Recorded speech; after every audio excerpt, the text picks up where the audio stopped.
எவன் ஒருவனுக்கு கஷ்டங்கள் தீரப்போகிறதோ அவனுக்குத்தான் இந்த வீடியோ கண்ணில் படும்படி அந்த சிவபெருமான் அருள் தருகிறார். நீங்கள் லாஸ்ட் வரைக்கும் இந்த வீடியோவை பாருங்க. சிவன் பக்தராக இருந்தால் ஓம் நமசிவாய என்று கமெண்டில் சொல்லுங்க. எங்கள் சேனலை சப்ஸ்கிரைப் பண்ணிக்கோங்க. சிதம்பரத்தை அடுத்து உத்திரகோசமங்கையில்தான் இந்த ஆருத்ரா தரிசனம் சிறப்பாக கொண்டாடப்படுகிறது. 364 நாளும் சந்தனக்காப்பு அலங்காரத்தில் இருக்கும் நடராஜர் ஆருத்ரா தரிசனம் அன்றுதான் தனது மரகத திருமேனியை காட்டி மக்களுக்கு அருளைத் தருவார்.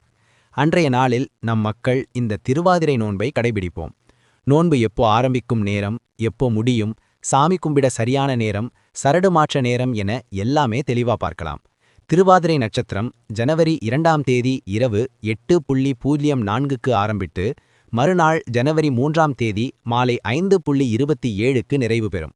இன்று விரதமிருந்தால் கணவரின் ஆயுள் நீண்டு உடல்நாள் நன்றாக அமைந்து செல்வ வளம் கிடைக்கும்.